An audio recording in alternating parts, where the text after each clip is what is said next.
And CEO of Axel Springer AG, Dr. Matthias Dopfner, the CEO of Thomson Reuters, Tom Glosser, the CEO and Chairman of Slide, Max Levchin, the Chairman and CEO of Management Board of the Publicis Group, Maurice Levy,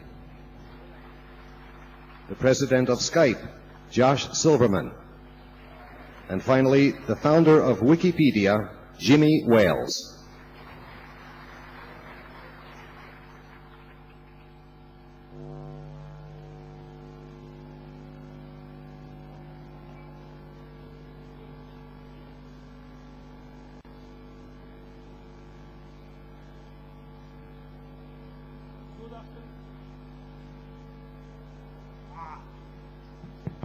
Good afternoon, everybody.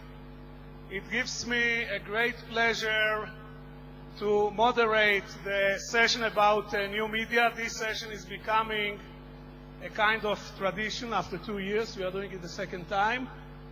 And we really are fortunate to have some of the world's greatest leaders, movers, and shakers in the industry. Let me introduce each of the participants very shortly. To my far right, Dr. Matthias Dopfner, the CEO and the chairman of Axel Springer Group, which is one of the biggest media conglomerates in Europe and in other parts of the world. He's also a member of the board of Time Warner. The Axel Springer Group was an avid supporter and partner of Israel in many things. They are involved both in business and in non-profit things. And Matthias, it's really great to have you here. Next. Good.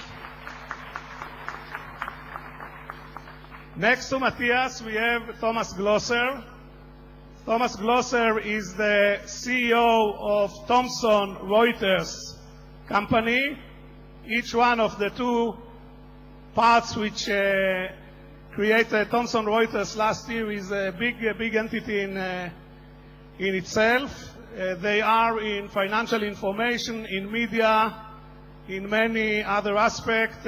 Thomas, like Matthias, is a regular visitor to Israel. And Thomas, thank you very much for coming and being here with us. Our third participant, maybe the youngest one in this panel, is Max Levchin. Max came from the Ukraine to United States, how many years ago? 15 years ago? 20 years ago.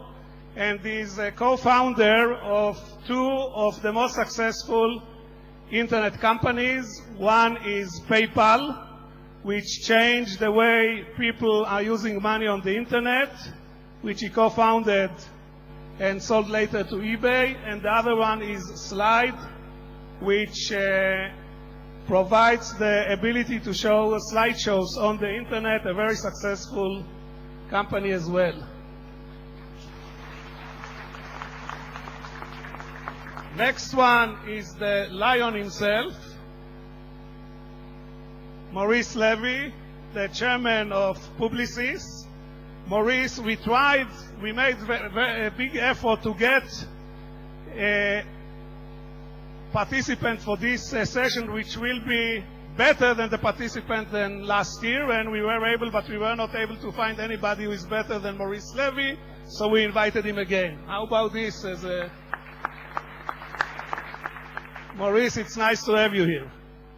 Next one is Josh Silverman. Josh Silverman is the CEO of Skype.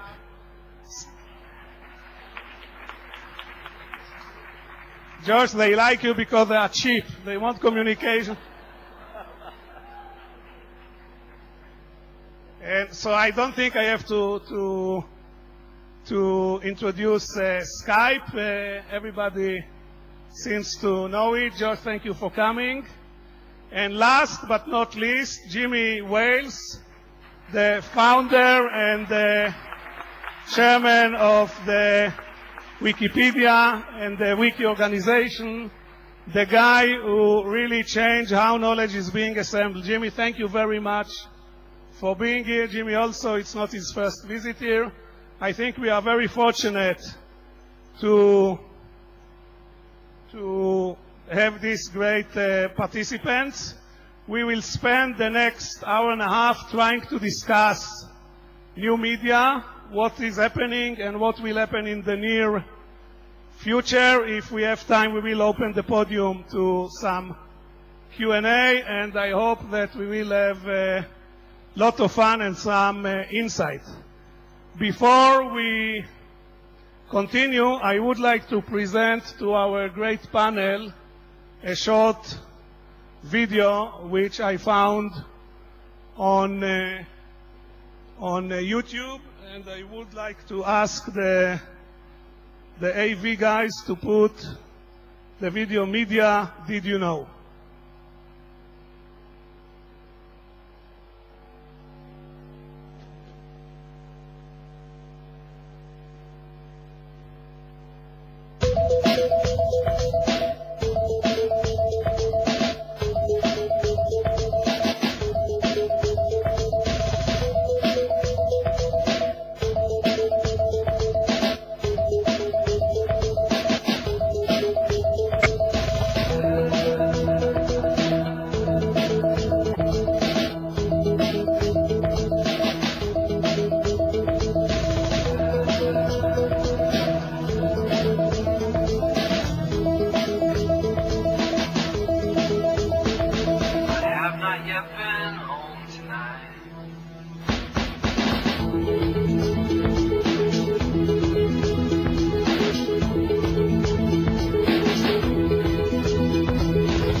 Thank you, YouTube.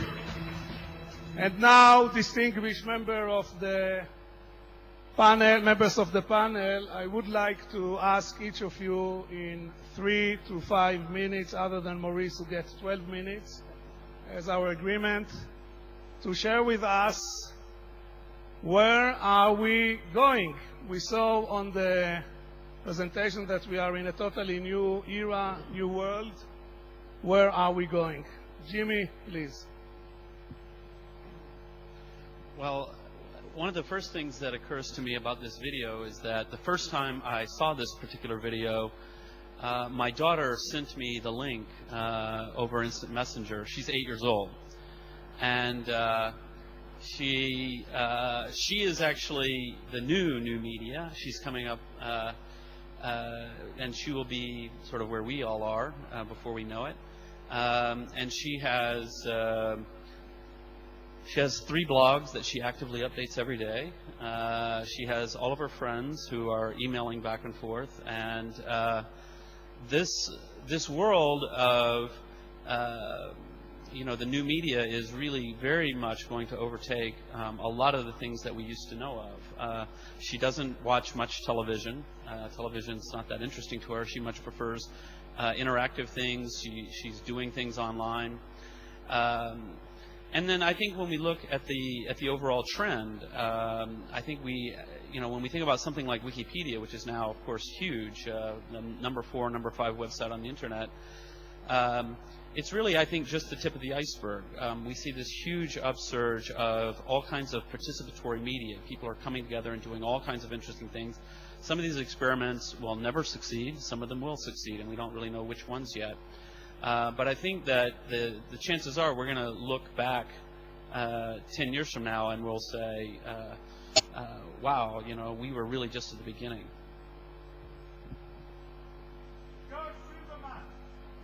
Hi, I'm Josh.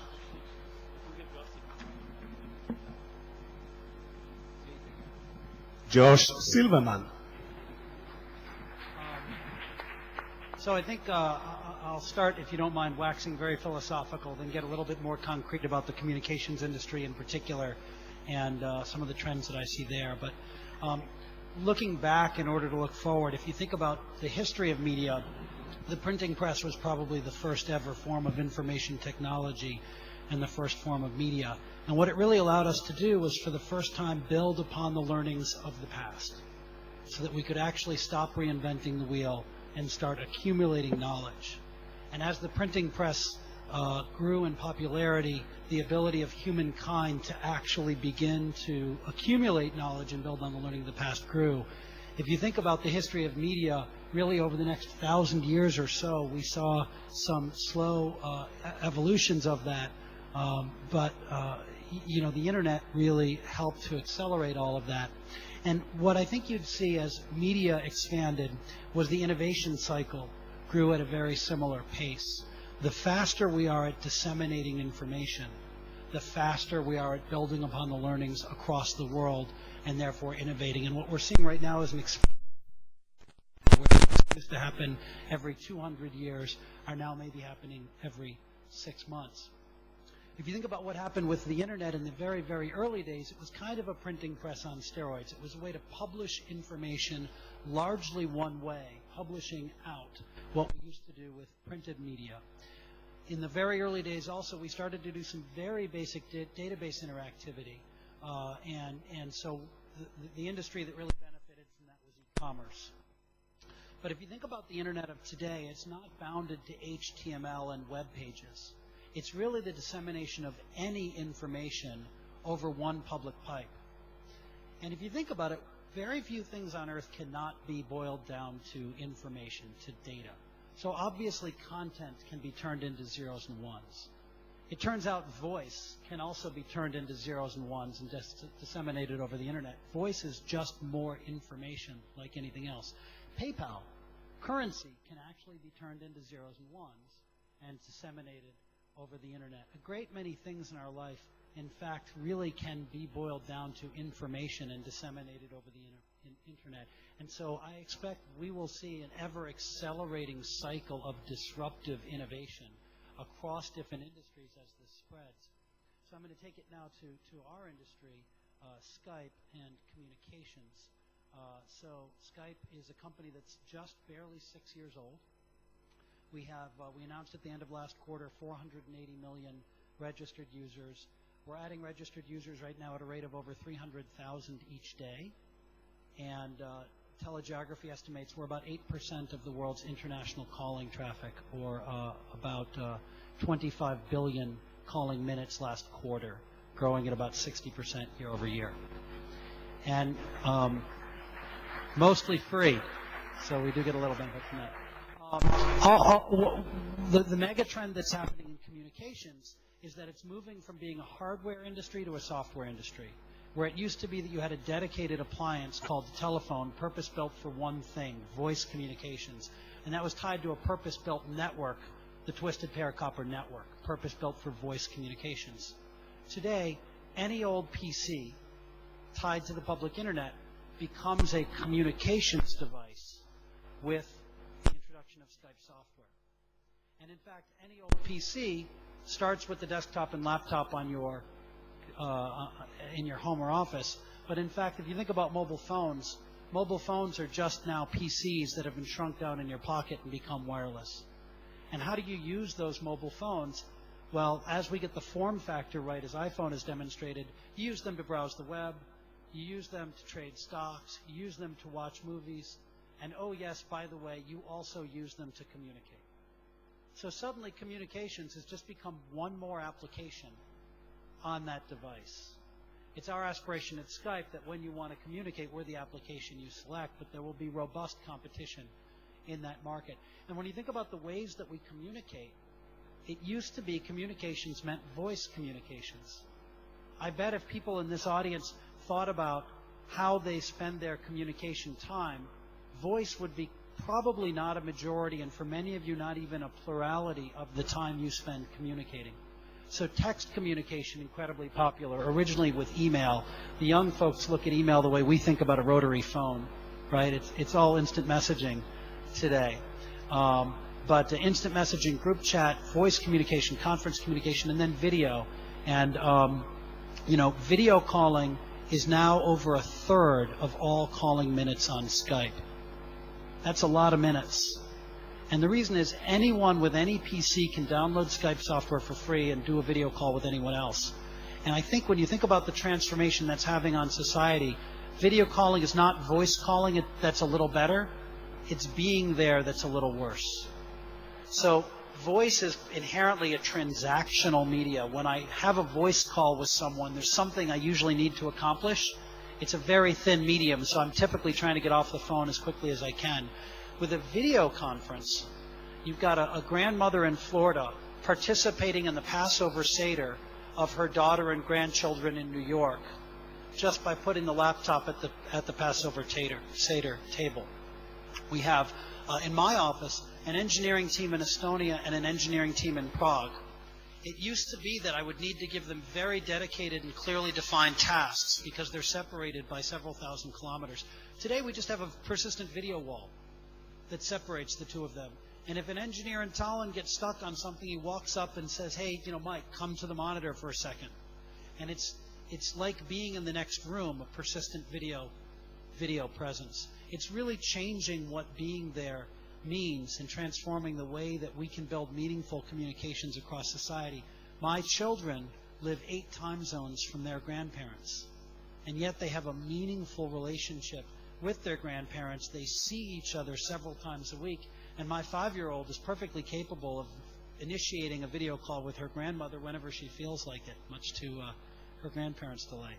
So we're seeing rapid evolution in this.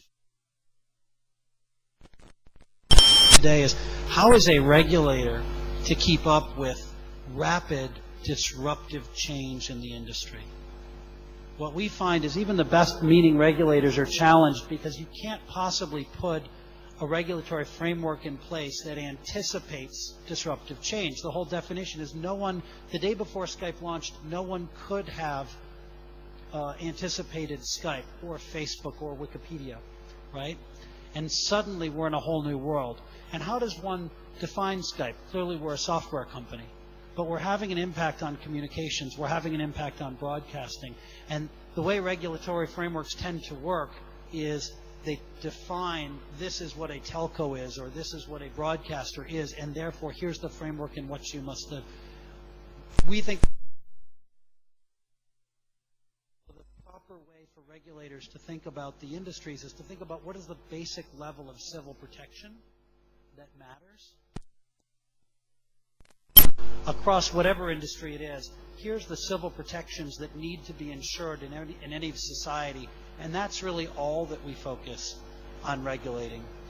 In that spirit, and then I will close, as net neutrality. We think for the innovation to flourish across the media and communications industry, it's very important that consumers have a choice of any application and any content they want, and that we don't allow the ISPs to become the gatekeepers that get to pick and choose which applications and which services people get to visit through their ISP. And so we're seeing some progress with that here in Israel, some progress in Europe and in the United States. We see this as one of the most fundamental issues of innovation policy in the world today, and we hope we'll continue to make progress there. Thank you. Thank you very much, Josh. Josh addressed very, very shortly, and we will get back into it, the social aspect, and I know at least one person in the audience that will challenge your statement that video is like being there, but we will get to it later on. And Ruth, you prepare to make a comment on this comment of this gentleman. Maurice, we would like to know, how do you see the advertising? You gave us very impressive growing numbers in the last 5 years as far as the part of digital advertisement, digital business within the whole ecosystem of Publicis. How do you see the trends, and how do you see 2009 within the trends, and whatever you would like to add?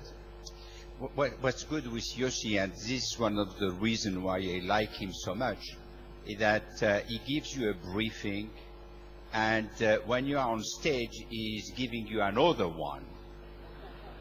On Saturday night at 23 hours, 11 p.m., I received an email from Yossi saying, okay, you will be on the panel on Wednesday.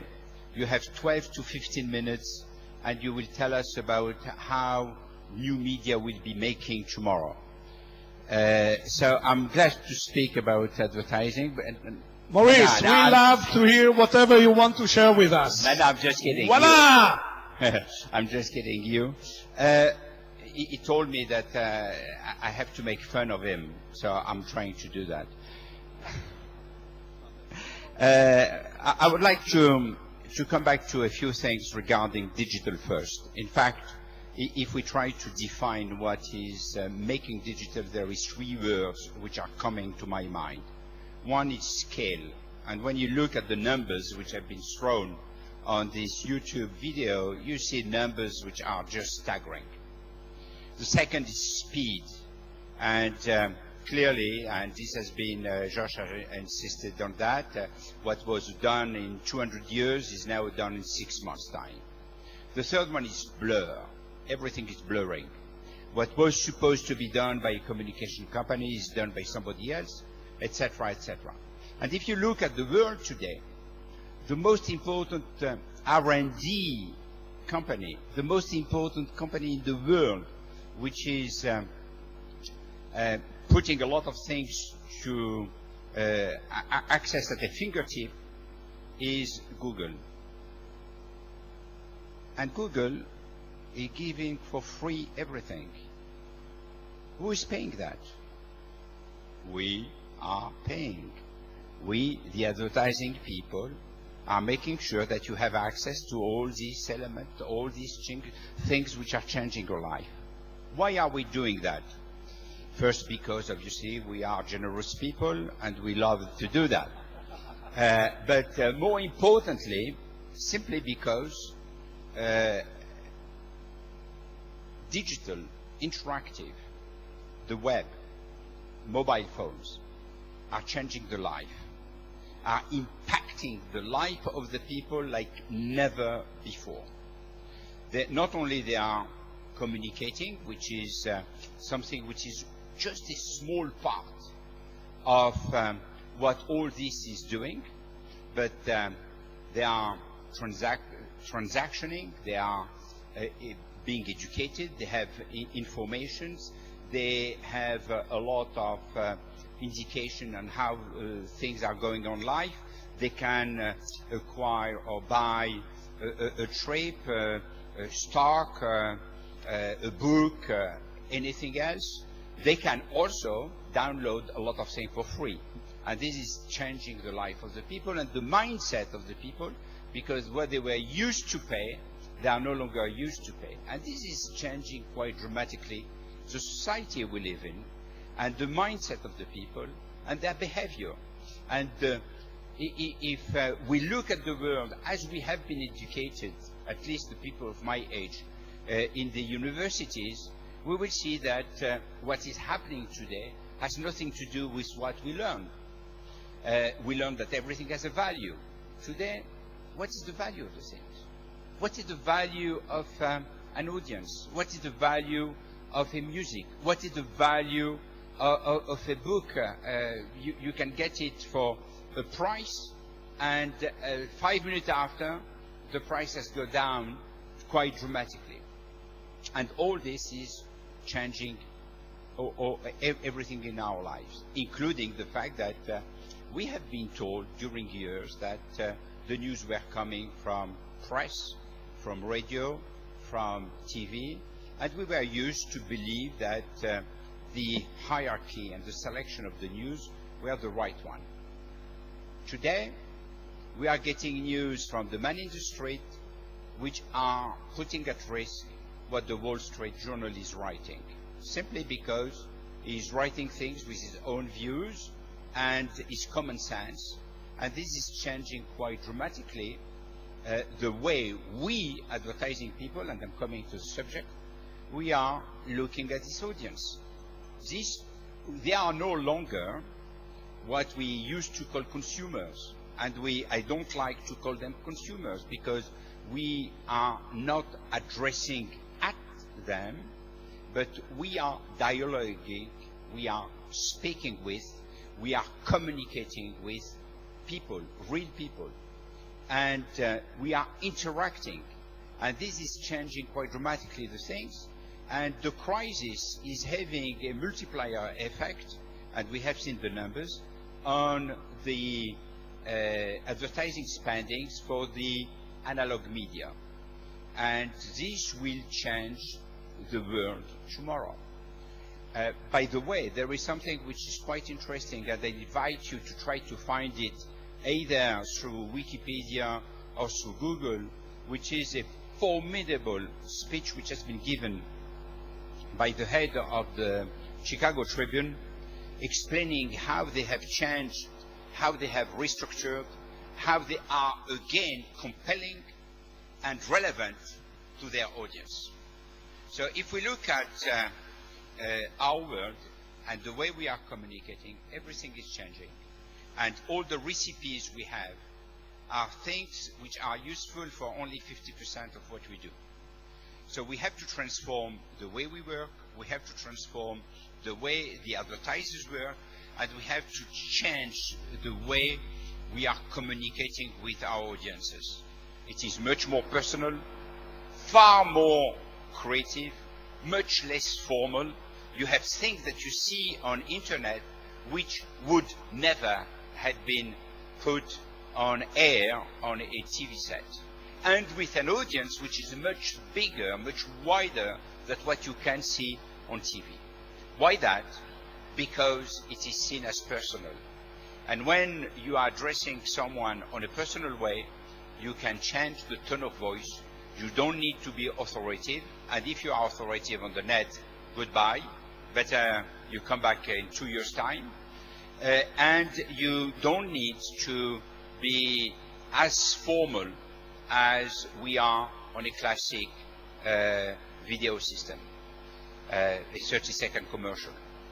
So we have to invent new forms of communication, new languages, new approaches, and we have also to build bonds and relationships which look as being personal. They cannot be personal because obviously when we have 1 billion consumers around the world, we cannot be personal. But it has to be felt as true, authentic, and personal as possible. And for that, there is a lot of tools that I will not go through the analytics and all the kind of things that we can get on the net. The only thing I would like to add is that this society that will be there tomorrow can be frightening on some aspects. It will be much more open, much more democratic because everyone will have access to all the information. But when there is so much information and when you cannot select information,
something else.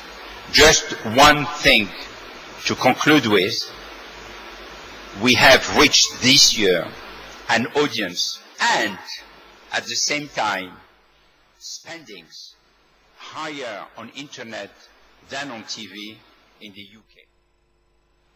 Audience on internet bigger than TV audiences, money spent on internet bigger than the money spent on TV.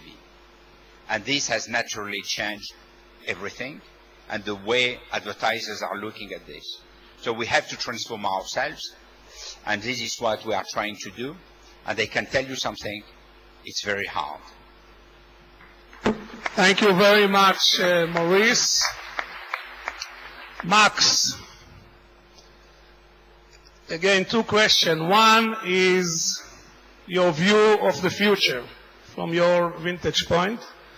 Number two, we saw assembly of slides. And the internet is doing something that on one hand you can have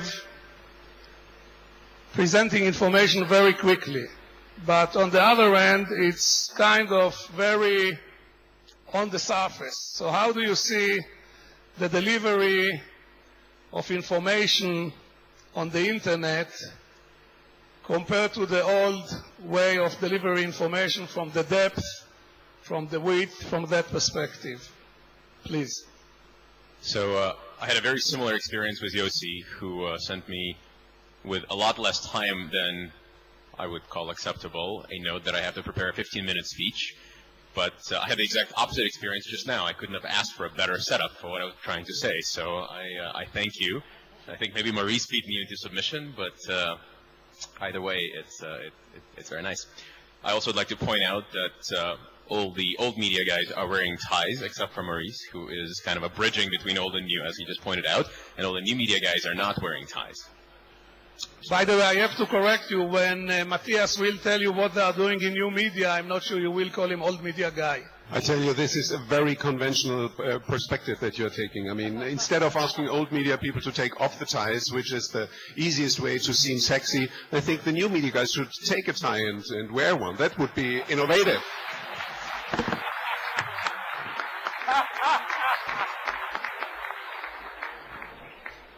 We may or may not prepared this one. Matthias, thank you. It was 2 C's in one shot, both conflict and comic. Great. And this will have to do. All right, so I'll get to my vantage point. So I think a common approach and an attractive one when prepared remarks is to review the old before getting to the new. One, because there's no controversy in the old. So I think media companies and consumer media companies in particular can be split into kind of 3 stages. And the previous experience, or something that's been going on for almost 100 years, can generally be defined on the content and infrastructure side primarily as having access to financing.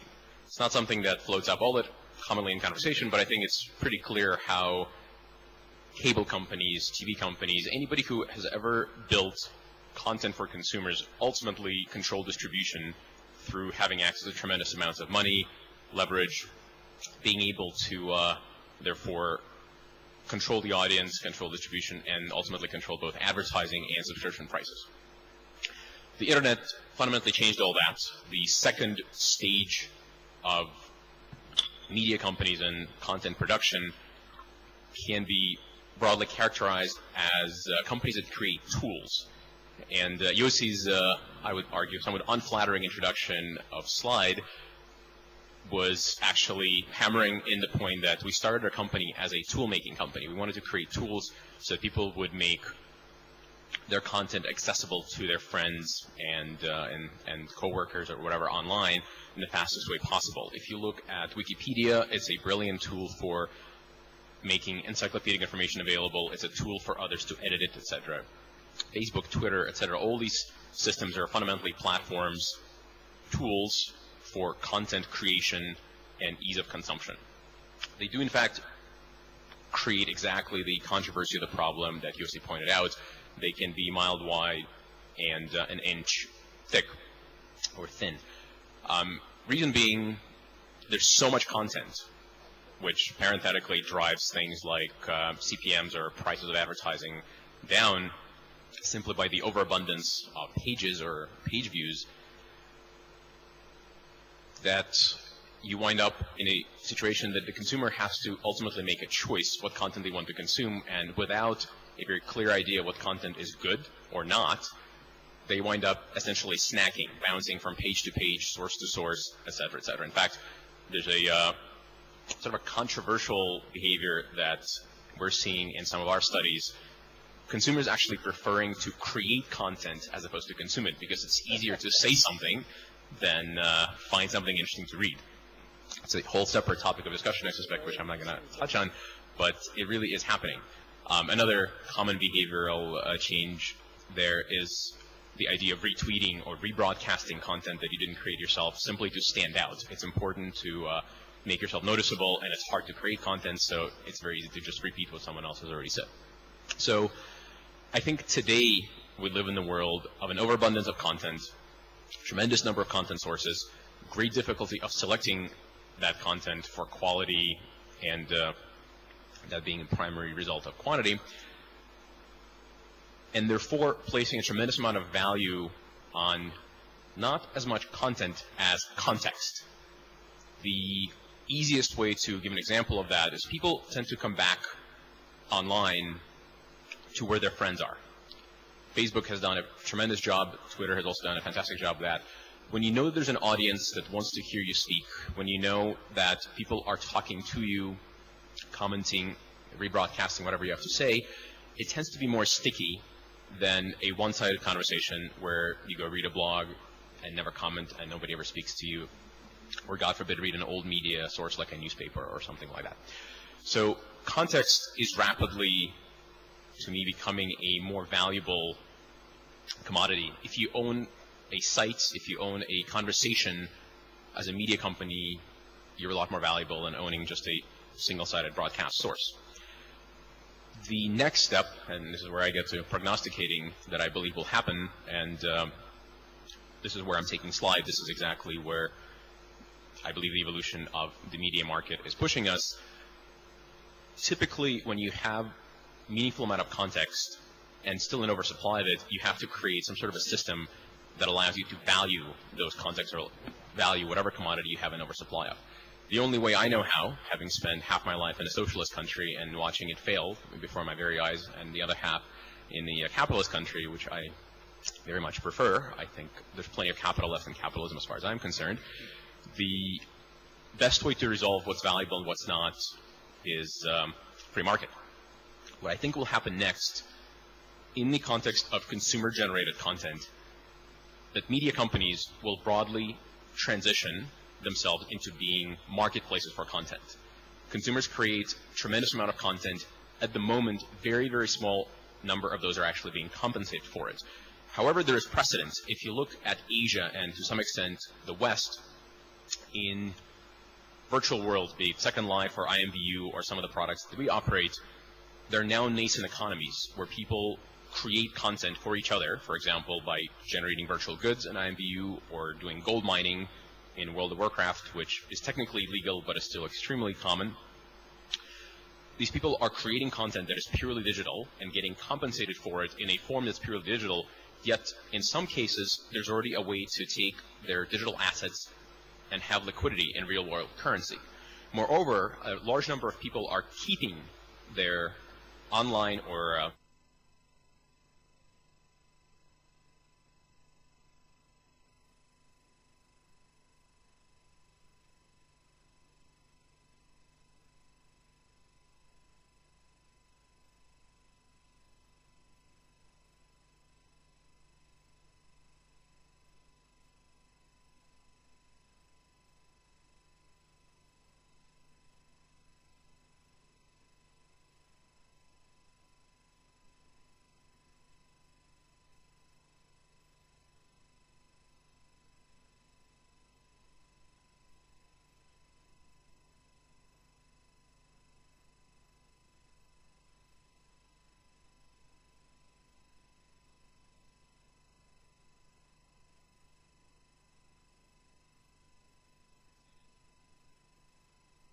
an interesting blog post, create a texture to be used in an avatar, or even simply for retweeting someone's post. Thank you very much. Thomas, your organization reports every day, I don't know how many pieces of news, should be thousands? Tens of thousands. Tens of thousands. And in the traditional journalism as we knew it, the journalist, the editor, was not only the gatherer of the information, he was also the curator. He's the guy who stood behind it. He took personal standing and responsibility for the accuracy or for the views if it was dispute, etc. Today, that every kid with a camera is becoming a reporter and can show whatever he wants. Who is the curator of the facts? This, once again, proves the most important requirement to appear on a panel that Yossi is moderating is agility. So I got the same email as Melissa and You can talk on whatever you want. No, I'll come back to your subject. I got the same email. For me, it was 5 o'clock in the afternoon, not 11 at night, which is part of the reason, the genius of the email was just a smoke screen, you know. Right, exactly. Because Oprah asked me, did you send the panelists the email that they will have any idea what they are supposed to do?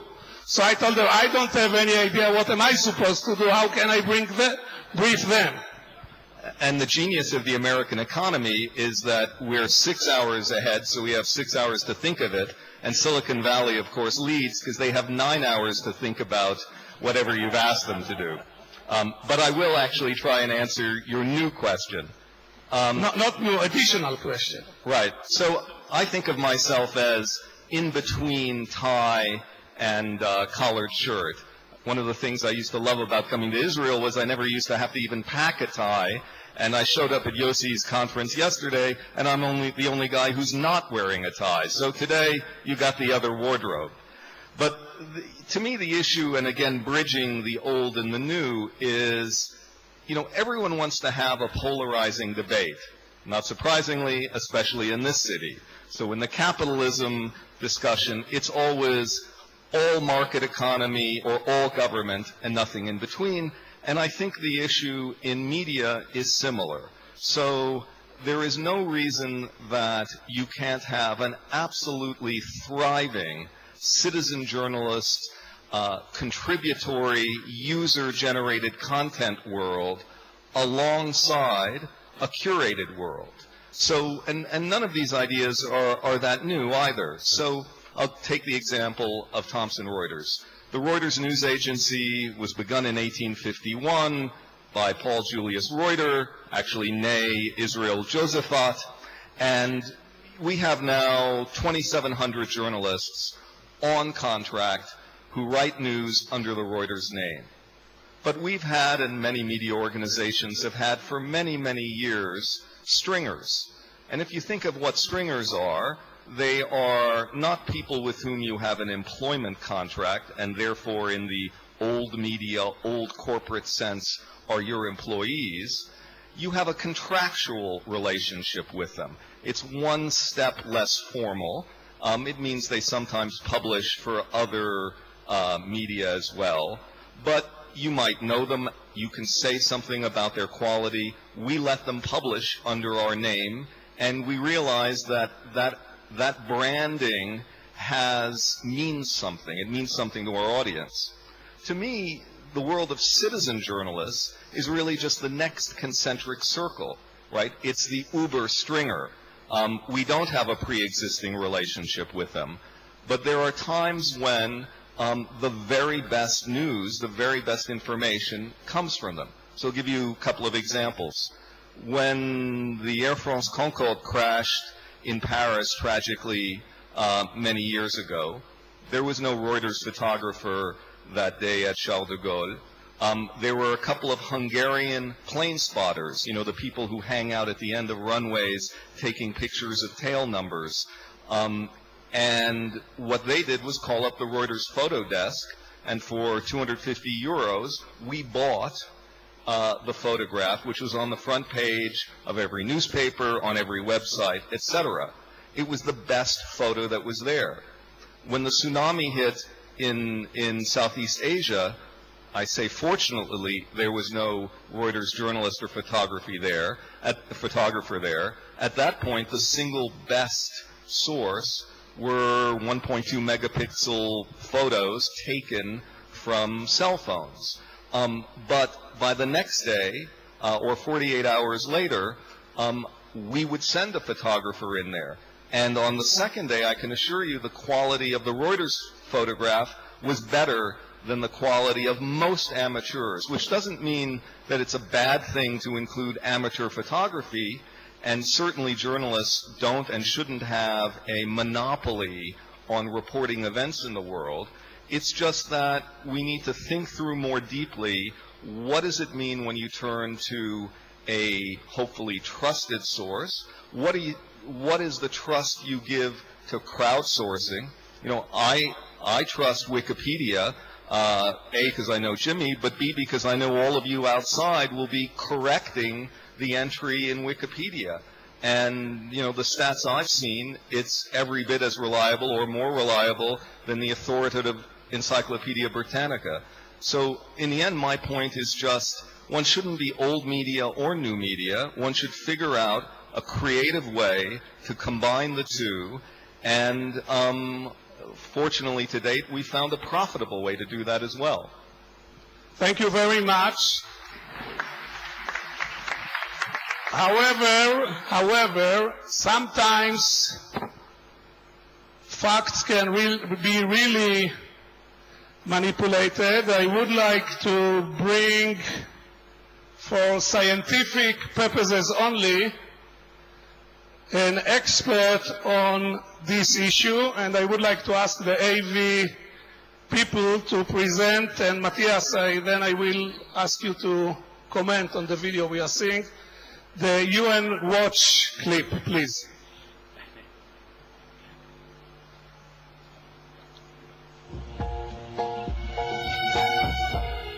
I now give the floor to United Nations Watch. Thank you, Mr. President. I'm the former commander of British forces in Afghanistan.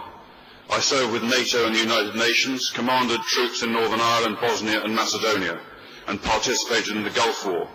I spent considerable time in Iraq since the 2003 invasion and worked on international terrorism for the UK government's Joint Intelligence Committee. Mr. President, based on my knowledge and experience, I can say this. During Operation Cast Lead, the Israeli Defence Forces did more to safeguard the rights of civilians in a combat zone than any other army in the history of warfare. Israel did so while facing an enemy that deliberately positioned its military capability behind the human shield of the civilian population. Hamas, like Hezbollah, are expert at driving the media agenda. Both will always have people ready to give interviews condemning Israeli forces for war crimes. They are adept at staging and distorting incidents. The IDF faces a challenge that we British do not have to face to the same extent. It is the automatic Pavlovian presumption by many in the international media and international human rights groups that the IDF are in the wrong, that they are abusing human rights. The truth is that the IDF took extraordinary measures to give Gaza civilians notice of targeted areas, dropping over 2 million leaflets and making over 100,000 phone calls. Many missions that could have taken out Hamas military capability were aborted to prevent civilian casualties. During the conflict, the IDF allowed huge amounts of humanitarian aid into Gaza. To deliver aid virtually into your enemy's hands is, to the military tactician, normally quite unthinkable. But the IDF took on those risks. Despite all of this, of course innocent civilian lives were lost. War is chaos and full of mistakes. There have been mistakes by the British, American and other forces in Afghanistan and in Iraq, many of which can be put down to human error. But mistakes are not war crimes. More than anything, the civilian casualties were a consequence of Hamas's way of fighting. Hamas deliberately tried to sacrifice its own civilians. Mr. President, Israel had no choice, apart from defending its people, to stop Hamas from attacking them with rockets. And I say this again, the IDF did more to safeguard the rights of civilians in a combat zone than any other army.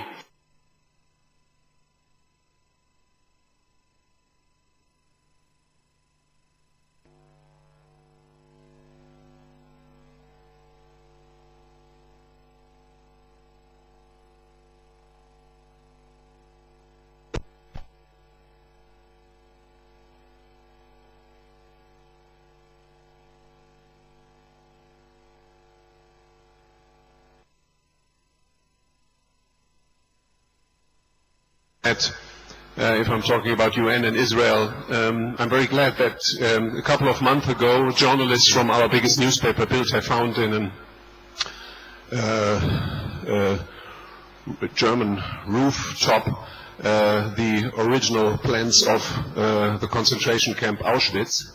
And instead of giving that to the German official archives, we decided to give it to the State of Israel, and we received a couple of weeks ago Benjamin Netanyahu at our publishing house in Berlin, and we gave him the plans, and we were very glad to see him a couple of days later presenting it towards the UN. That's the message that you should send to this institution. But apart from politics, Yossi, I think I'm invited here on this panel as a dinosaur from the old print media industry, and that reminds me a couple of 2 years ago. Meanwhile, we visited a couple of companies on the West Coast in America to find out whether newspapers have any future. And so we also visited Google. And on the Google campus, we discovered a sculpture of a dinosaur. And so we thought it's a nice idea to have a photo of the dinosaur industry in front of the dinosaur. And I saw a beautiful young woman walking along, and I asked her whether she could take a photo with my mobile phone. And she said, well, of course I do that. Where are you from? I said, we are from Germany. And she said, what business are you in? And I said, well, we are in the newspaper business. And she looked at me and said, newspaper business? Ah, I heard about it. That's this print thing. So that showed me that we are seen like dinosaurs, and we are talking about ourselves as dinosaurs. I think it's a big mistake. You can commit suicide out of the fear to die. And I have to admit, in our case, that we are complaining on a high level. We had to release a profit warning of a very special kind the day before yesterday. And we had to inform the capital markets that our third quarter profits went up 10% compared to previous year. And previous year was the historic record profits in the history of the company. That is partly thanks to the fact that our print business, the newspaper business, is still doing well. We have a margin of more than 20% in this environment, but also that we have digitized our business very early. 20% of our entire sales and 16% of our profits are deriving from online activities, and of course we were digitizing and transforming our business very early. And I think there is really no, and if you look, 7 of our 10 biggest online activities are already profitable, and the 2 highest margins of the company are also generated with online businesses. So it shows clearly, if you embrace the progress, if you don't see it as a threat, if you have the will to self-cannibalize your business, then the sum of it might be positive. So I really cannot join this general depressive mood of the media industry that everything is going down now. It really depends on. And I think it's a privilege to participate in this change. What are the 4 most important inventions of mankind? I would say it's the language, because language enabled people to communicate. Then it's the ability to write, script and writing, because that kept certain messages. The third most important invention is printing, because that distributed information. And the fourth is the digitization. What a privilege to participate in this. Ladies and gentlemen, the President of the State of Israel.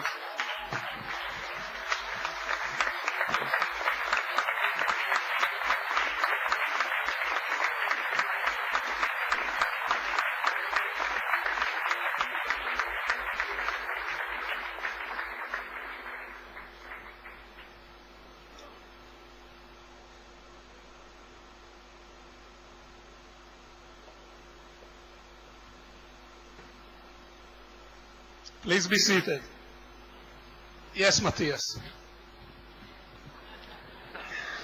Well, that's a tough one now to continue. Thank you very much for joining us. It's a wonderful privilege to speak in front of you. No, briefly to conclude, I really think it's a great opportunity to participate in this digitization process, and of course this is very much change-driven. Everything is changing, and we have seen it. The Ray Kurzweil sentence is very impressive. What fits into a house today will fit into a blood cell in a couple of years of now. That shows the degree of radical change. And everything is changing, and everybody is preaching change. From Obama to every management trainer at the moment, it's all about change, because change is the key success factor, yes. But in this environment, I would dare to say we might also think about what is going to remain. How about continuity? A certain degree of continuity is also a success factor. And if we are talking about the media industry, I have just 3 things where I'm deeply convinced that they're going to stay, to remain, and that there will be continuity. I think that is quality content. In the end, it really matters whether there is somebody who knows how to tell a story. Professional storytelling, professional research will be a strength and will play a role, and there will be a desire. Second, and I know that this might be controversial, I think also in the World Wide Web we will discover step by step leadership and strong brands. I do not believe that if every information is available everywhere at any time, that there is no desire for leadership. I strongly believe that not everybody wants to be in every situation its own program director. People want to be led. They want to have people that are making decisions, that are selecting what is important, what is not so important, and with that you can create brands. They might look different, and of course user-generated content will play a bigger role, and that's not a threat to us, it's an opportunity. We are using user-generated content not only in the web, also in the print media. Bild is publishing user-generated photos, 12,000 in the last 2 years, and it is an important part of the quality, meanwhile, of the newspaper. But nevertheless, there are people who have to make a choice. And so I believe in the principle of leadership. And the third is that I also think that since thousands of years, people are willing to pay what they really like and what they are really interested in. That is true if you go to a retail store, and that will also be true in the information space on the web. So we have to make sure, we media people and publishers and content providers, we have to make sure that we are offering fascinating, creative, professional content, and that we create strong brands with that, and that we provide easy-to-use pay models, and that we really convince people to pay for what they get. And if that is achievable, and I'm an optimist here, then I think we have a glorious future ahead of us. Thank you very much. Before we move to the next part, I would like to ask the panel members if anybody has an uncontrollable urge to react on something which was said. Yes, please, Maurice. I would like to insist on what Matthias has said so rightly. I think that, Tom Glosser said approximately the same.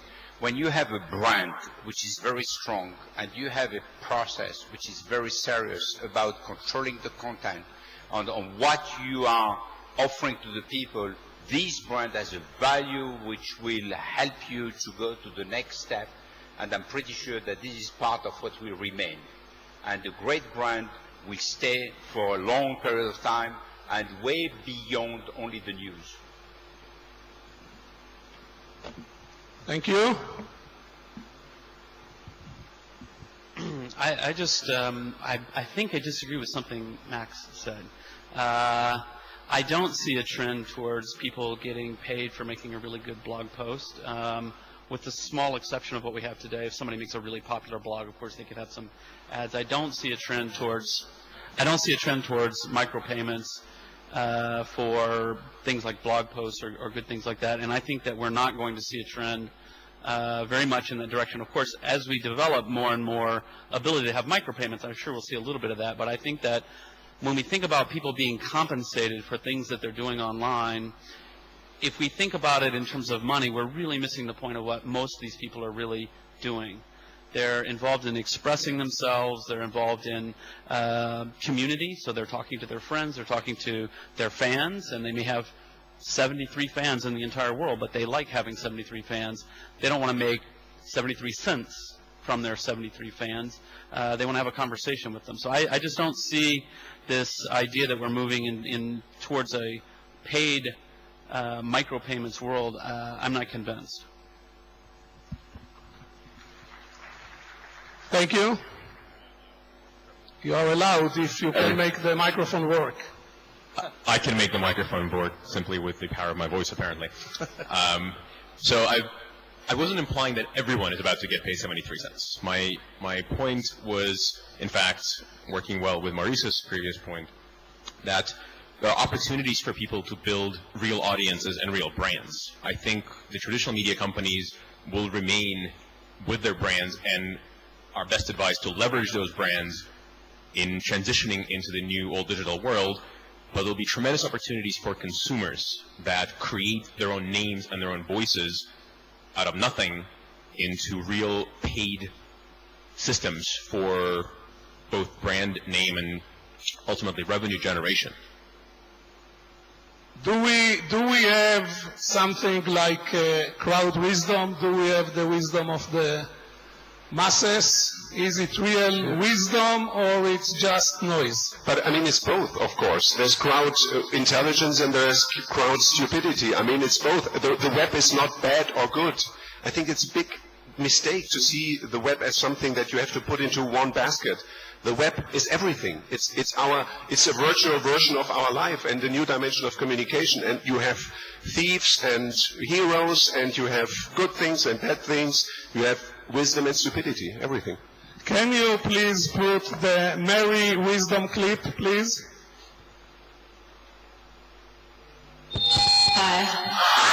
I hate my phone. What do? This is crazy. Let's run a free upgrade check. See if it's due for a new smartphone. Don't I need to go to my carrier store for that? No, you don't have to. We sell phones and plans on all the major networks. Okay, well, is time travel possible? Yes, I am from the future! Phones, plans, and advice from thousands of people eager to help. So this was a clip of the blue shirts of Best Buy, which were turned by Best Buy to a group of people who answer questions on Twitter, etc. Best Buy moved part of their customer support into the wisdom of the crowd. In this case, the crowd are the tens of thousands of employees of Best Buy. Jimmy, is it a viable model? I think it definitely is. I think there are many more than just this one. This is a very cute example, and of course they're taking very positive advantage of the current Twitter mania that's going on. But the idea of taking a lot of what was normally done inside the company and bringing it out into the public eye that's an ongoing trend that I don't think we're going to see an end to anytime soon. If I could jump in there, I think the interesting economic question is it's undoubtedly a good business move by Best Buy to externalize the cost that they would otherwise have of an in-house, essentially expert network. The question that comes over to the debate you're having with Max is, would it be a good independent business? Would you actually pay the 73 cents for the wisdom of the crowd, or would you just expect to get that for free given the number of people who will express and who will guide you to, let's say, the answer to how to connect your new flat panel display? Good. Mr. President, you have in front of you some of the best minds in the internet space. If you have any question you want to ask them, just hint to us and we will give you the opportunity to ask them a question. Okay, I would like to move a little bit to a very important aspect of the effect of the internet on our life, and this is how the internet is affecting the social garment, how the internet is affecting social life. Josh Silverman said that video is like being there. My good friend Ruth, I'm sure, is not in agreement. And do you want to come to the podium, or do you want me to bring you the microphone? So let's hear what can you teach these young men? Thank you. First of all, I would like you to know that a new prophet arose in Israel today, because Yossi knew exactly what I'm going to say. So you are the new prophet, the Eretz Israel.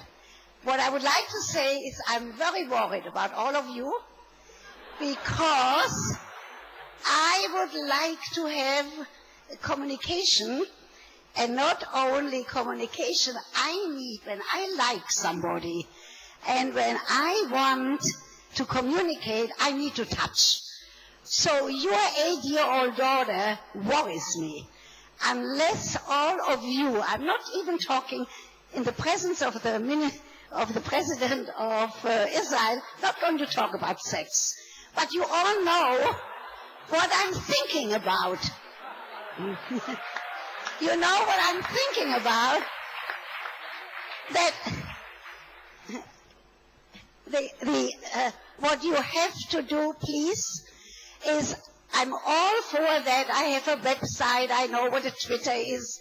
I'm worried about young people undressing and it being up in the universe and it being there forever and ever, and all of those things that we have to worry about.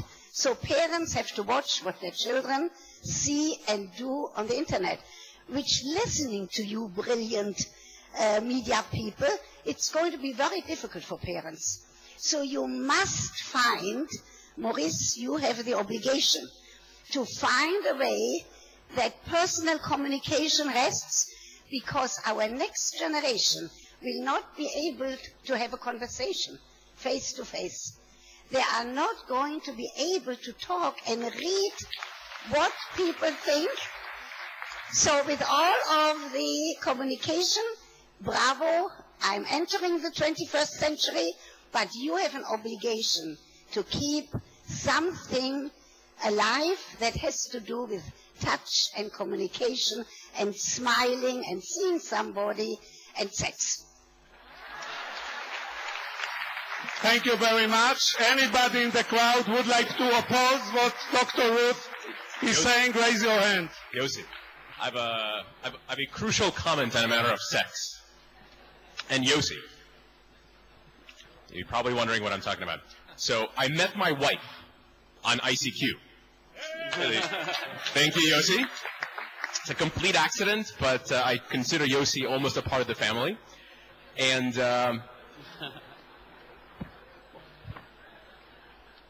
not only that, despite a completely internet relationship, we're expecting our first child.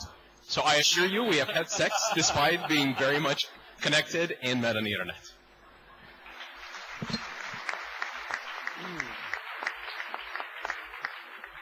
So I just wanted to defend Skype in this regard because like many people, I use Skype a lot. And one of the amazing things, if I were a businessman traveling the way I travel 30 years ago, I would have kept in touch with my daughter by telephone, and it would have been extremely expensive. Now I speak to her every day, full screen video, and of course I hug her and I hold her and we do things when I'm at home. But when I'm traveling, when I'm away, I maintain a much more personal relationship than I would have ever been able to without Skype. So thank you to Skype. So, unfortunately, I cannot give any answer that is related to the internet. But since I've met you 3 years ago in the lobby of the Carlisle Hotel, and you gave me 3 of your books, and I read them aloud to my wife, I have no problem in that area. So thanks for that. I see that the discussion is getting, all of a sudden it's like 4 o'clock in the afternoon. You know that for us professional participants in conferences, this is regarded as the graveyard session, because after lunch, but I never saw this time slot so vivid. By the way, Max, you don't have to thank me. I think in the crowd we have Sefi Vigizer and Amnon Amir, who really invented ICQ, so they are the guys which you should thank later on. I think that, please, I want to say something. Mr. Silverman would like to protect the Skype. Before Mr. Silverman will protect Skype, I would like to cite true data. Seriously, I read that 42% of women and 36% of men preferred the internet to sex. Are we becoming an extinct species? I'll politely pass on that. But I will say my parents would be so honored that I took a question from Dr. Ruth, and a wonderful privilege for me. You know, the world is becoming more interconnected. We're helping families when they can't be there, and we all understand that. I do think it's important to talk about creating real connections across boundaries that otherwise can't happen. So we all think of the grandparent and grandchild connection, but I just had the great privilege to meet with some of the folks from the Paris Center for Peace, who are talking about how Skype and video conferencing is actually being used to create connections between school children in the Palestinian Authority and school children in Israel who have ever fewer chances to connect, and how, you know, by the time you're a full-grown adult, that those stereotypes have been formed. You know, I heard a wonderful story last week about a school teacher in inner-city Brooklyn, very, very poor neighborhood of Brooklyn, who every single semester does video calls with a very poor favela in Brazil and introduces her children to other children that have economic hardship in their lives. Peacekeepers in Africa are using Skype and video calling now to train each other on techniques. Children from hospital beds who are, in a hospital room for 6 months or a year can actually complete their schooling via video conferencing. So we really do think that this is a very, very positive trend in the world that's helping to bring people closer together across many barriers, many of which are really insurmountable otherwise. Thank you, Maurice. I would like to say something a little bit personal to Ruth. First, as a Frenchman, we know a little bit about sex, and you should not worry about that. We will continue for thousands of years. And as a Jewish father, we know also something of being a Yiddish mama.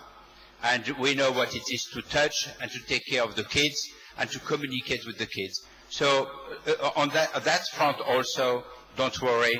Even if we are connected, we have the relationships which build the future. I can't leave the subject either, so I just tell you a quick story in honor of Dr. Ruth's intervention. I was best man at a friend's wedding last year, and they met on the internet. And they were actually a bit embarrassed about it, embarrassed to tell their family. So I decided, being the quiet type, that I would out them at the wedding and tell their parents that was the way they had met, because they were always a little bit quiet and somewhat devious about it.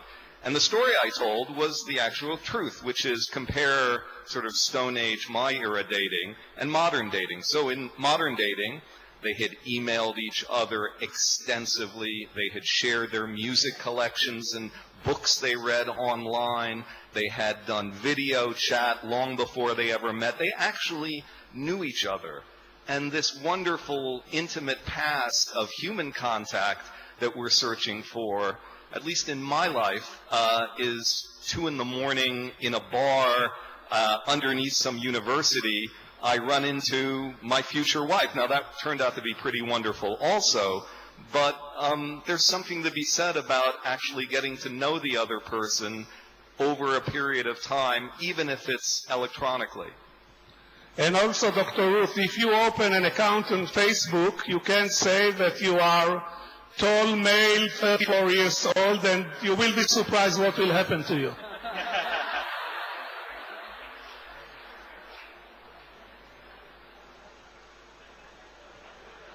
Good. I think that we can open the floor to some question and answer, and we need a roving microphone and maybe a light in the audience so we can see who would like. Yes, please give him a microphone. No, that this guy was first over there. Please state your name and your affiliation, and like in Facebook, it doesn't have to be true, just interesting. My name is Cindy. I'm 19 years old. I'm a woman. My name is Aryeh Green. I run a small operation here in Jerusalem helping foreign journalists to report accurately from the region. My question to Tom or to Matthias or to the others, I want to pick up on something Dr. Ruth said, because she talked about an obligation that the new generation of technology developers in the new media have to protect our children. I think, Tom, we see today your reliance on and the media's reliance on stringers and non-professional journalists certainly as something to be lauded because of the kind of photos you could get from your example of the tsunami. But you made a very important point, that the professional photos that came the next day were actually better. Higher quality, I think is the word you used. And years ago, journalism was described, if you talked about quality journalism, with words like truth, accuracy, and balance. Don't forget question mark at the end of the statement. Fair enough. My question is, what are you doing to protect at Reuters and for all of you involved in publishing or in information presentation, what are you doing to protect those values of accuracy and balance in reporting when you're relying, as Wikipedia does, on an entire array of opinion and agenda-driven information that's being given to you? Thank you. I would like to take the liberty and also to direct this question in parallel to Jimmy as well. Okay, why don't I jump in? I'm not a journalist, so your question really is addressed to the editor-in-chief at Reuters, but I'll fill in for him today. The first thing that he would say also is, we get it wrong sometimes, right? We do a lot. So let's start with photography, which you mentioned.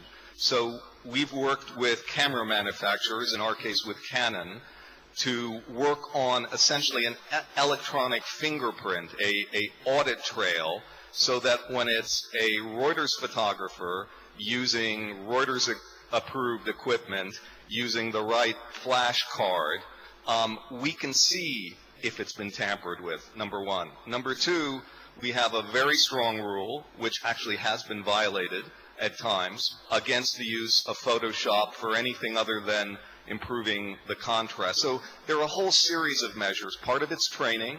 Part of it is using two eyes. You know, if it's a West Bank Palestinian who writes the story, it's typically an Israeli on the desk here in Jerusalem who edits it, but things still slip through. The issue is that you should try. You should set out your stall and say, we aim for independence, freedom from bias, and accuracy.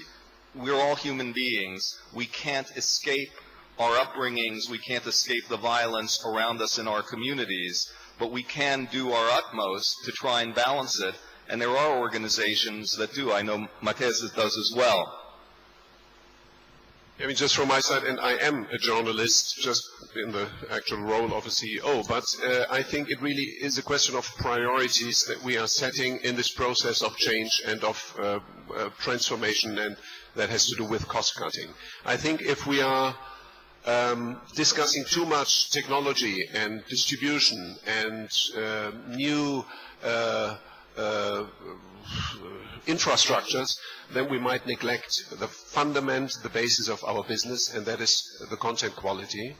And that has simply to do also with the priorities of money distribution. We are famous for radical cost cutting, but nevertheless we protect the editorial quality.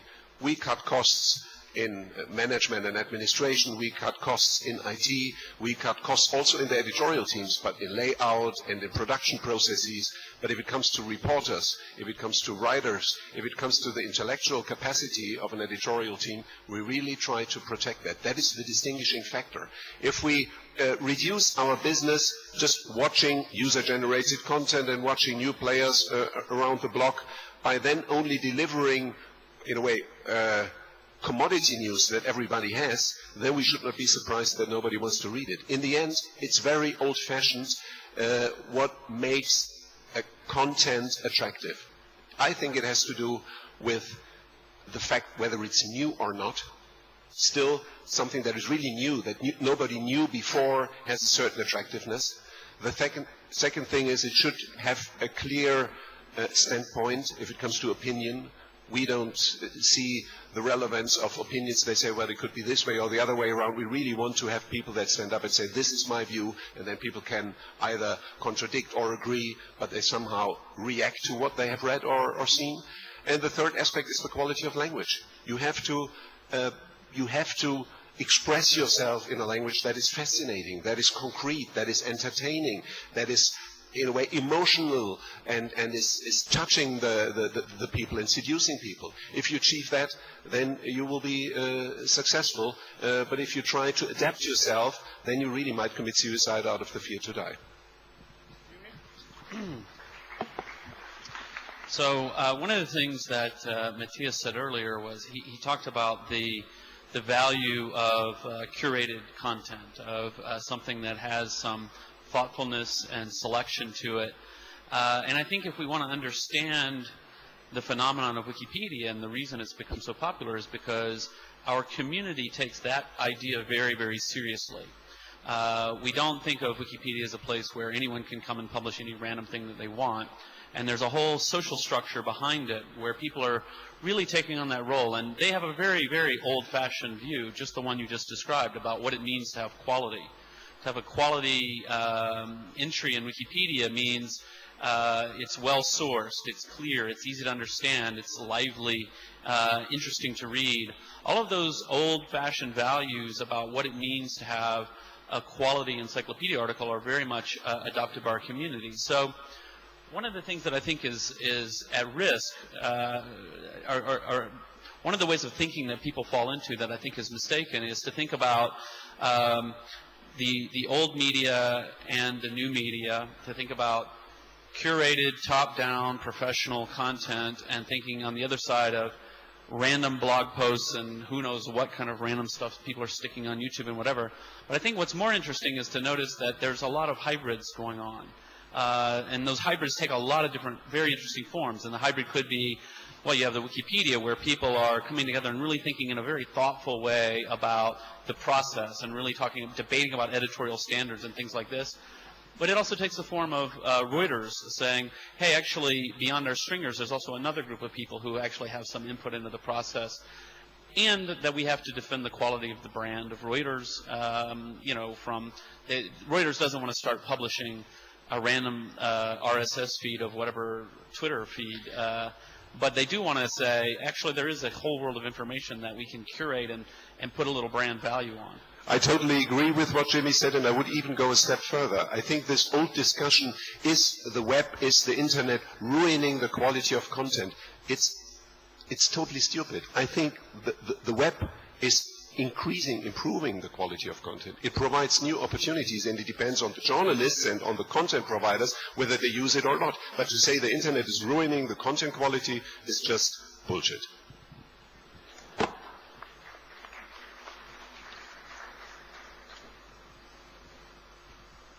Mr. President? Well, first of all, it's fascinating to listen to you. Thank you very much. I believe the greatest contribution of the Internet... Okay.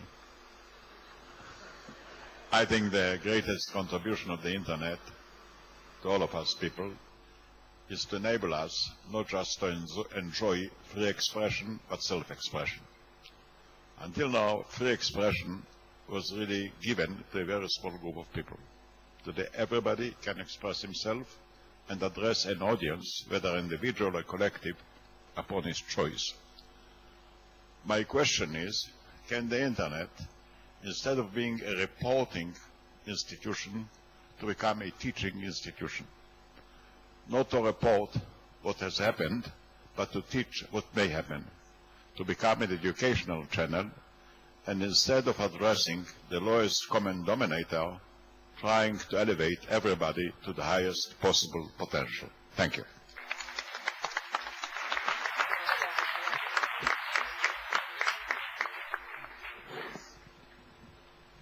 Maurice, this is too complicated. You will answer it. As always, Shimon Peres is taking us to another level. And obviously what the President of Israel has just stated is something which we will all agree with.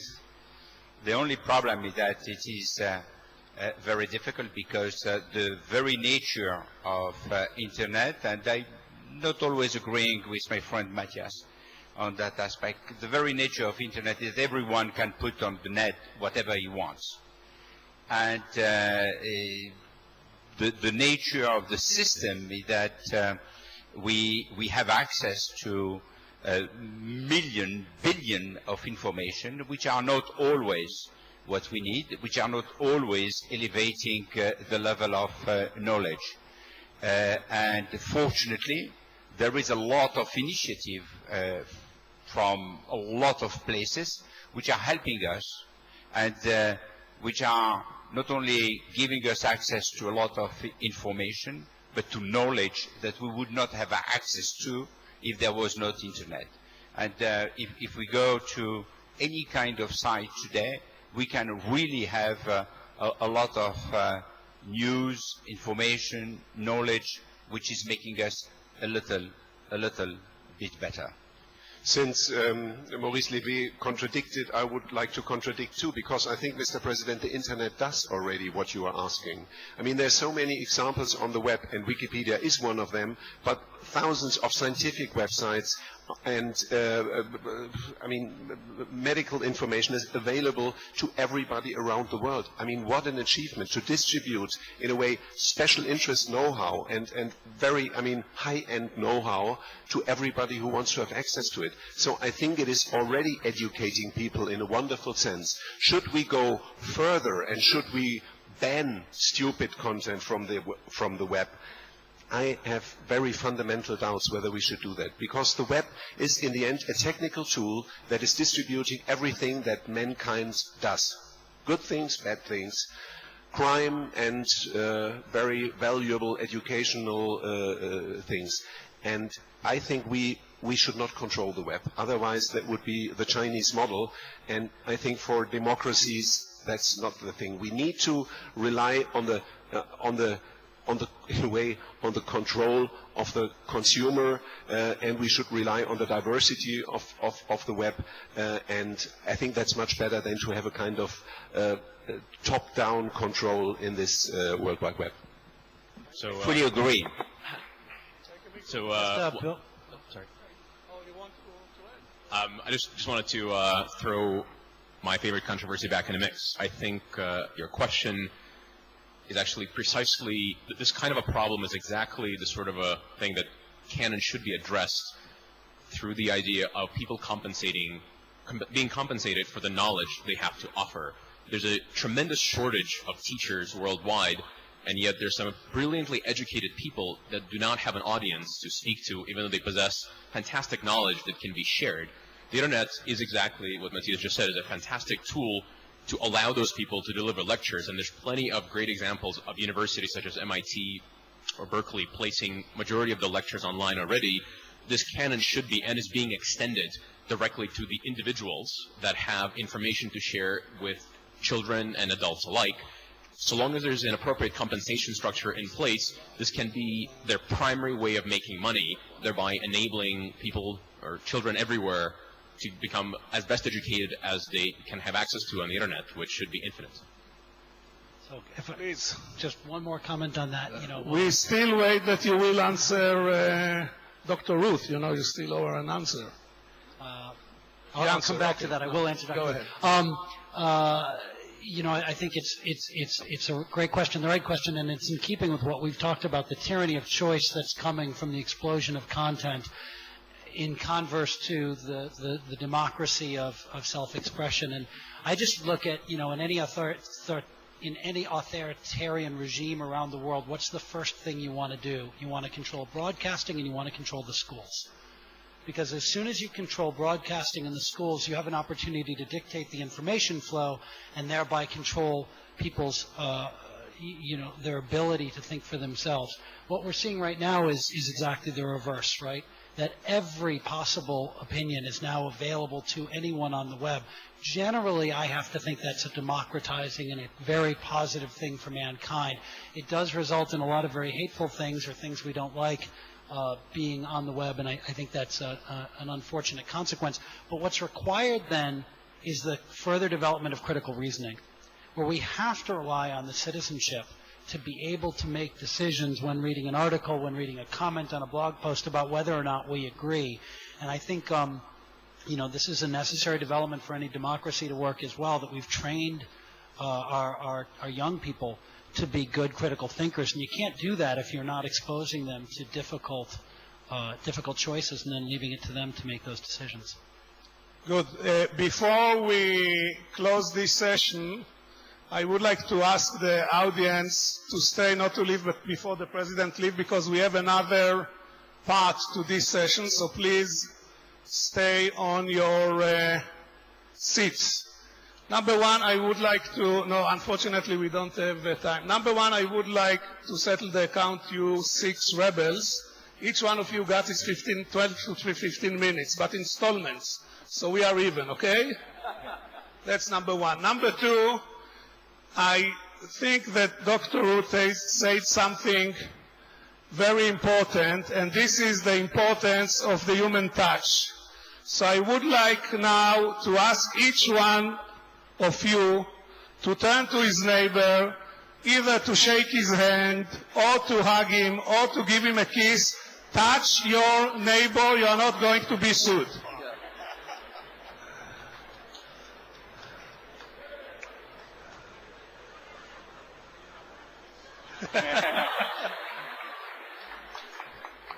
Good.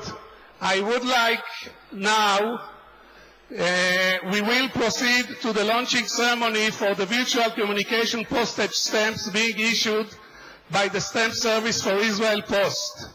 in honor of 3 revolutionary Israeli products that changed the way we communicate.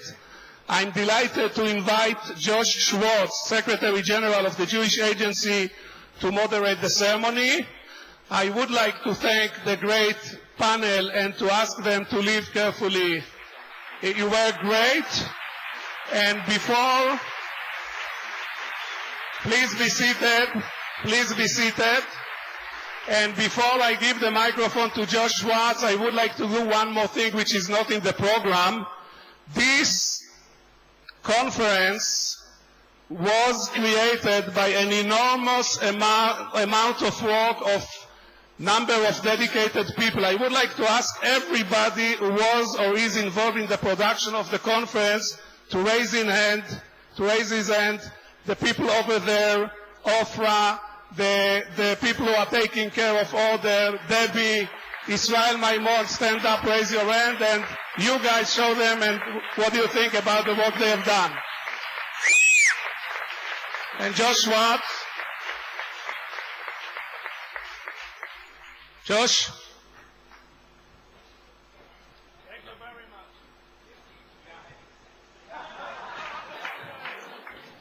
Esteemed guests, the Virtual Communication Stamp Series presents 3 technological breakthroughs that were developed in Israel and have become household tools throughout the world. Instant messaging software of ICQ, USB flash drive of M Systems, and voice over internet protocol of Vocaltech. With us today in our audience are those extraordinary individuals who have taken part in the invention, development, and establishment of these 3 companies. In addition, we wish to pay tribute to the vast number of people who also contributed to the success of these products. I would like to invite the President and CEO of Israel Post, Mr. Avi Hachman, to address us. Please.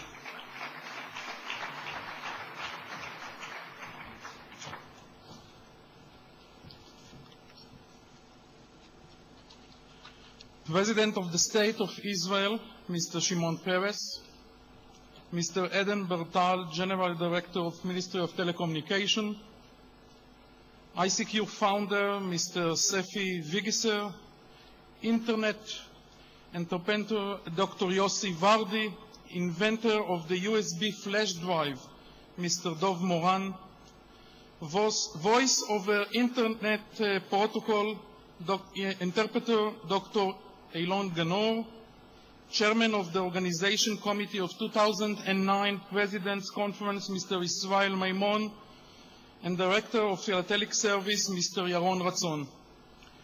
Ladies and gentlemen, honored guests, the Israeli Postal Company salutes the many international achievements in the field of communication technology for their contribute to the Israel's prestigious reputation as world leader in technology. The virtual communication stamps that we are launching today are dedicated to the 3 groundbreaking technological products that were developed in Israel: instant messaging software, the USB flash drive or disk on key, and voice over Internet protocol. In the year 2009, these products are used daily by millions of people and companies worldwide, and it's hard to imagine life without them. They represent a great contribution to the world, and we are proud to label them Made in Israel. The Israeli Postal Company is the country's leader postal technology, and it is itself in the midst of technological revolution. In addition to the state-of-the-art sorting technology used in our postal delivery, we provide our customer with a wide range of innovative and online products and services via advanced computerized network. Israeli Postal continues to strive to develop innovative and technologically rich services for the benefit of our customers. We have chosen to show our recognition and appreciation of Israel's achievements in the field of virtual communication by way of stamps. Israel's stamps, besides being a means of payment for postal delivery, also serve to immortalize the people, places, and events that shape and represent the face of the nation. I wish you all an enjoyable time at this fascinating conference. I would like to thank Israeli Postal Philatelic Service Director by Yaron Ratzon for the dedicated work, and to the designer of the stamp, Mr. Chaimi Kivokovich, for his original and spectacular design. Thank you and good evening.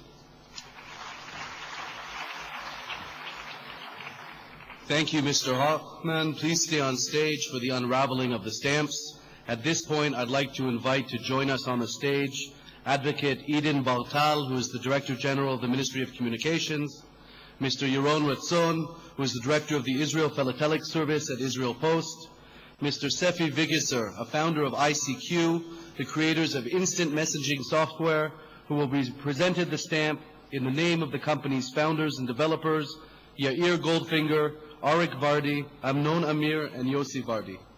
Mr. Dov Moran, the founder of M Systems, which brought us the USB flash drive, who will also receive this stamp in the name of the company's founders and developers, Ari Mergi and Eyal Bichkov.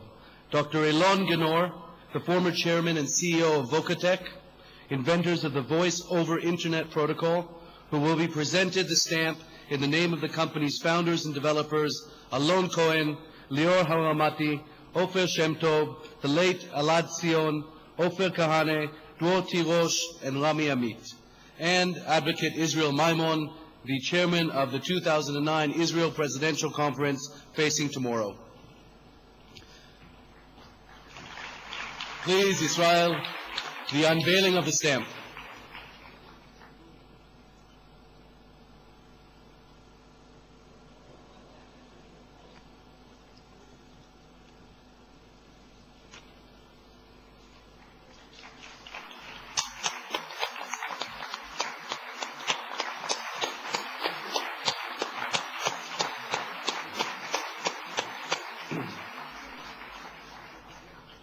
Okay, I'd like to ask everybody to remain on stage. At this point, we're going to actually present the framed stamps themselves. The Director General of the Ministry of Communications, Advocate Eden Bartal, and the President of Israel Post, Mr. Avi Hochman, and the Director of the Israel Philatelic Service, Mr. Yaron Ratzon, will now present the framed postage stamps. Please, the order of the first one is Mr. Sefi Vigiser, ICQ's founder. Please.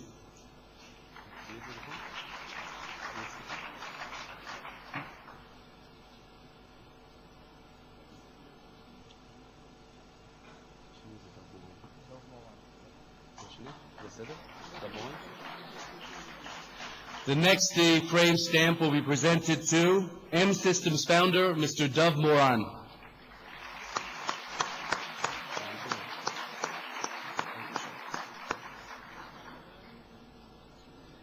The next frame stamp will be presented to the former chairman and CEO of Vocatech, Dr. Alon Genor.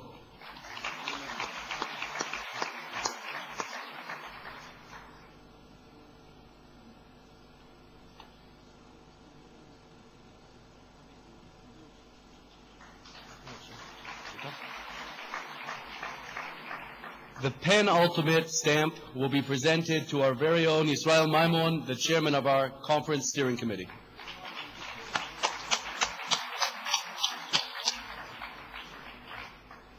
And last, but certainly not least, I have the honor to invite our host, President Shimon Peres, to come up on stage and also to receive a stamp. Please, Mr. President.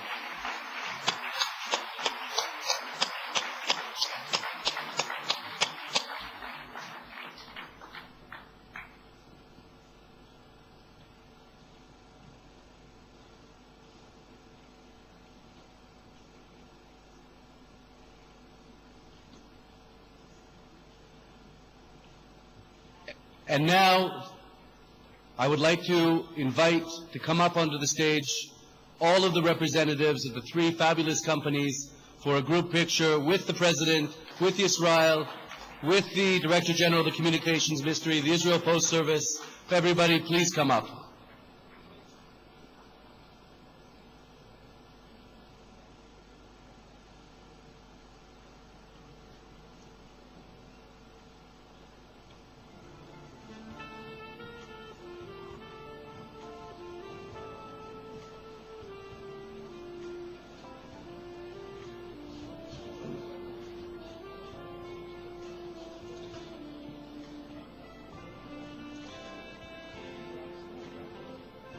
Ladies and gentlemen, let me thank you for being with us at this beautiful plenary, and I'd like to remind you that in the folders that were distributed earlier, you all received the first line of these wonderful stamps.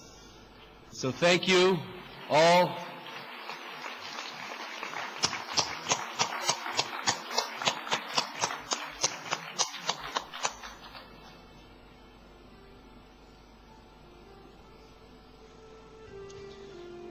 Thank you, Mr. President. This ends our plenary. Thank you very much.